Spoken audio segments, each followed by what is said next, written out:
Hello and welcome to the Combined Joint Task Force's DCS Refresher Course video series.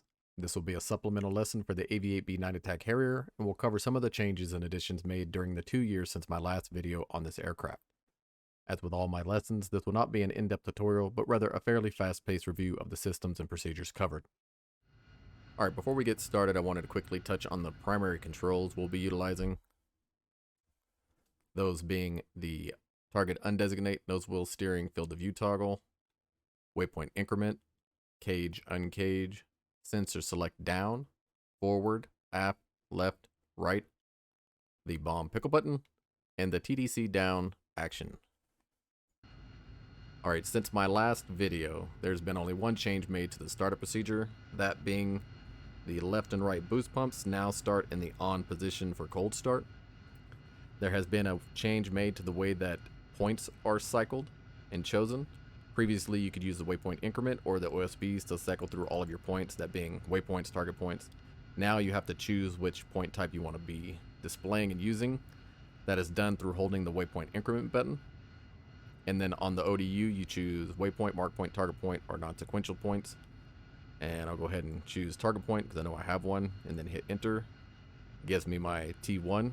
If I want to go back to waypoints, I have to hit and hold my waypoint increment, choose waypoint, and then now I can simply hit enter and it would give me waypoint 1, or I could jump to any number in that sequence. So I know I have 3 waypoints, choose waypoint 3, and then from here you just cycle as you would with the waypoint increment button or the OSBs. Alright, in my previous video I did not cover how to create mark points, and that is done down here with this OSB. Currently I have no mark points. If you have no sensor designation, so no previous point designated, and you're not utilizing the DMT or the T-pod as a sensor designator, and you hit mark point, it will create one right where your aircraft is. Now from here, I have waypoint 1 selected. If I designate it and I hit mark point, it will create a mark point at the location of waypoint 1. This could be useful if you're planning on moving the waypoint and you want to leave a reference point of where it previously was. As well, if you're using the DMT or the T-pod and you have utilized the TDC down action to designate that sensor, and you hit the mark point, it will create a mark point wherever that sensor is designating. Next, I'm going to cover how to create target points. There's 4 primary methods, the first being using the F10 map in conjunction with the markers. I previously covered this, but the procedure has changed slightly. Before, you had to create an empty mark point with nothing in it. That is no longer the case. So just make sure you're close to your vehicle's location for maximum accuracy, and then use the format hash TP 1 through 18. Note that while you're on the ground, if you create these points, the first 10 will automatically be activated and assigned to T1 through TX, TX being 10. Anything over that won't be assigned. If you're in the air, you'll have to manually assign them. Coming out, I can go down to my cast page, RCall. This is the target point that I previously had stored. I can erase that on the ODU. Bringing in my knee board, I can see that point, and if I hit right shift, right alt 8, it will load the 2 points that I had previously and overwrite that old one. Moving the knee board aside, I can see that they are both now loaded in and assigned T1, T2. Alright, I'm going to cut till I'm in the air, and then I'll continue covering target points. Alright, I'm in the air now, and as we can see, I still have those 2 points from the F10 map previously loaded. Going back in, I'm going to create an additional 2 points. Note that I'm naming these TP1 and TP2 again. Coming back out because it's going to reload them and overwrite what was previously there. Right alt, right shift 8, and then looking down, we can see that it has now added in the 2 new points, and there are 2 existing points. In order to activate these, we have to come back to the cast page, hit use. Actually, that one was already used. Go ahead and scroll down here to the first one that's not used. So that would be my first point. Second point, you can tell if they're being used if it says active right here. So this is the first point that I just created. and I want it to be number 3. So hit 3, enter. It is now T3 and active. Go down, this is that 4th point. Use 4, enter. It is now T4. We can confirm this by going back to the ARC call. T1, 2, 3, 4. Next, I'm going to discuss how to create target points manually via the CAS page. Coming back, we can see that the CAS page is just a 9-line brief. The only information that's required on this to be used as a target point is going to be your coordinates and elevation. You can also utilize an IP to move the coordinates, and I'll show you what I mean by that here in a minute. You can change any of these other lines, but the only thing that's required is really those two. If you're wanting to change an existing record, you can select it with the up or down rockers here, or the ARC call page if you know which one you're wanting to edit. And then come back to CAS. To edit it, click CAS and it will put it in editing mode, and then you can select which line you would like to change. So for like a mark here that you have options for, the options are down here at the bottom, so smoke, flares. If you're wanting to change like the elevation, you'll need to do that on the UFC. Once you've made the changes you want, simply click save and you're good to go. To create a new record, you would hit page clear or the PCLR, and that would give you a new record. Do take note that line 6 only has 2 input formats, UTM and latitude and longitude. There is an issue with latitude and longitude, however, as the input format that it requires is degrees, minutes, seconds. But the format that it actually uses is degrees, minutes, decimal minutes, which means that it has to convert them from the input format to the use format. And DCS has an inherent rounding error that will cause the last 3 digits to be incorrect, which will move your target point away from your intended target. This is fine if you're going to be utilizing Mavericks or LGBs, but if you're planning on using these coordinates to drop JDAMs, you do not want to use latitude and longitude. You want to use UTM, and I'll show you why here in a second. All right, coming to the F10 map, I'm selecting the center target here and opening my scratch pad. I currently have the coordinates type selected of degrees, minutes, seconds. And as you can see, I've already copied this down up here on this row along with the altitude. Utilizing the Alt-Y method to switch coordinate types, I can cycle through to degrees, minutes, decimal minutes. You can see that I've already copied those down on this row here. Cycling through to my UTM coordinates, I've input those right here. All right, so we have the latitude and longitude format that it's going to require us to put them in as, the format that it should be converting them to, and then our UTM coordinates. Coming down, we're going to go ahead and hit page clear. We already got elevation selected, so we're going to put in our elevation of 254 feet. It's already moved us down to latitude, so we're going to hit 2, 3, 6, 1, 4, 5, 5, enter. Then we have to select on the ODU longitude. We note that it's in the 322 format, so we need to hit 6 for E, and then 0, 3, 6, 2, 5, 5, 6. Enter. We can go ahead and check. The coordinates we can already see are different from what they were on the F10 map. So that means that the point where our target's going to be is going to be off from where it actually is. I'm going to hit save and use. We're going to make this our T5 because we already have 4 previous ones. We're going to create a new record. Come back up to elevation 254. This time, however, we're going to use UTM.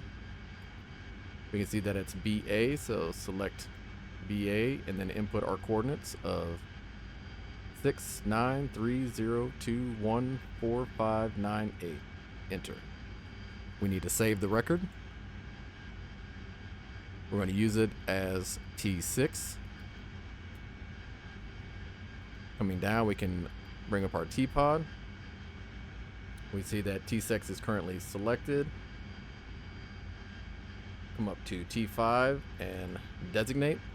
And we can already see from where our T-pod is looking that it is no longer correct. Like, that is not where our T5 should be. T6 was on the same target made with UTM, and it's right on target. So we can see from here that our target's 1, 2, 3, 4, 5, 6. So you can see how far away the 5th one was from where it should be. It's actually over here. So if that was a JDAM, that would not have been a kill if that vehicle was sitting in a field by itself. So just keep that in mind. There's one slight hiccup with using UTM that can be easily rectified by the use of IPs, and I'll show you what I mean. We go back to the CAS page and look at our UTM coordinates. We only have access to BB, CB, BA, and CA. The reason for this is that, coming back here, we can look. It only populates the coordinates that are immediate around you, the grid. So we got BB, CB, BA, CA. But if I wanted to engage these targets that are down here in BV, I would need to create a waypoint if I didn't have one, and then use that as an IP. That will shift the UTM grid center source to that waypoint. And I'll show you what I mean. Coming back out, I have a waypoint 4 right next to those targets. So if I go to new, make sure to do the IP first, enter. Now we can see that it's saying the IP is waypoint 4, which I know is down there in BV. If we come down to the lat long line 6, switch to UTM, now we can see we have access to BV, CV, BU, CU. So if someone gives you UTM coordinates and you go to try to put them in and you can't find the letters here, simply come to the F10 map, reference where the target is on these big grids, create or edit a waypoint by getting the latitude and longitude, and then just editing the waypoint and creating a new one like you normally would. And then make sure you select that as the IP before you enter anything else. All right, I went ahead and grabbed a fresh bird so we can discuss the next method of creating target points. This one's going to utilize an AI JTAC and the automatic target handoff system. So this one, you simply just need to go through the JTAC check-in. Ready to copy. And once you're done, you'll get a MSG indicating message up here, and it will automatically send you the target record.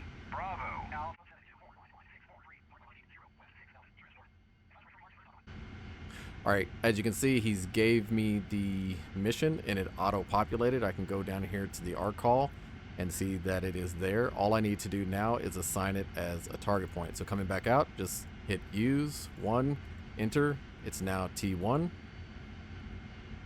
And I can use it just like any other target point. All right, the last method I'm going to discuss on creating target points is the quickest and simplest when you're downrange and you actually have eyes on targets like we do right now.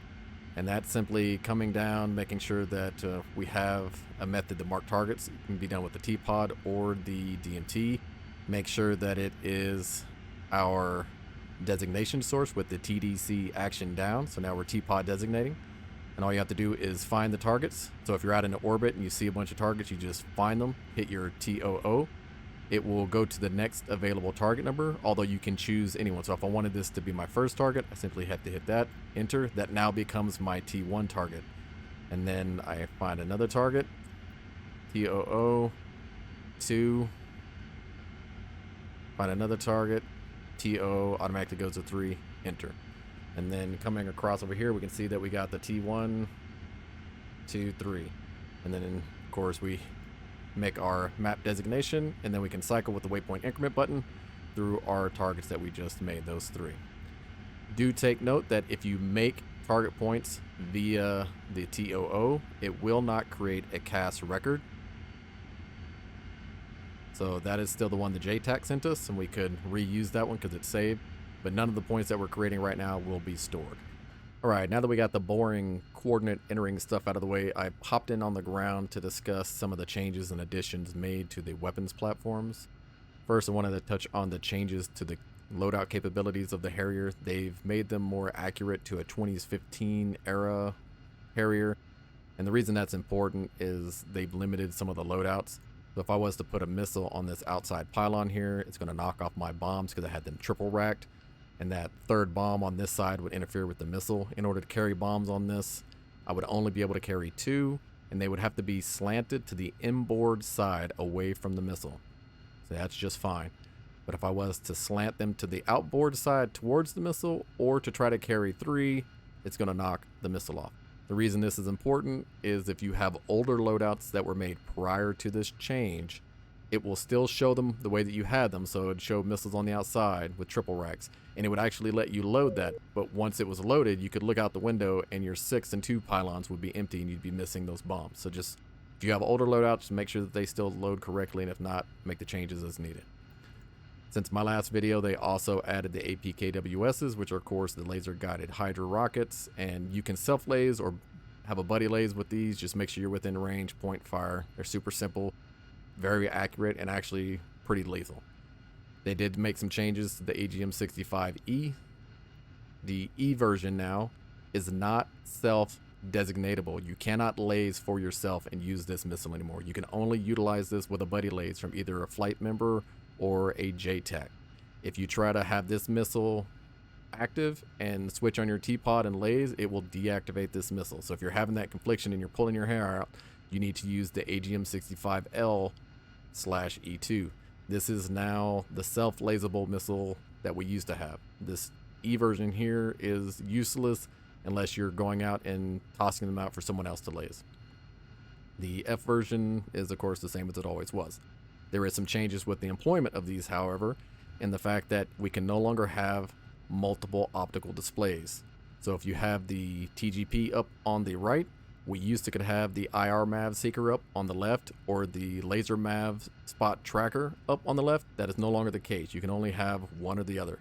So if you have the TGP up here and you uncage your IR MAV, it's going to switch the TGP with the IR MAV screen or the DMT or whatever. You can only have one up at a time. Alright, I'm set up at that range we were above before. I went ahead and marked 4 of these targets, got them set up as T1 through T4. Previously, when we would come down, go to our stores page and select our IR MAVs and uncage, we would continue to see the T-pod and then see the IR MAV screen over here. That's no longer the case, as it will take over the T-pod. Once we're here, all we have to do is hit the sensor select forward to go from T-pod control to IR MV. Hit our nose wheel steering field of view button to zoom in slightly. Hit our TDC down action to force a lock rifle. It'll pull us back out to this. From here, we simply need to hit our waypoint increment button to switch, uncage, sensor select forward to get our IR MAV control back again. Zoom in, TDC down action to lock.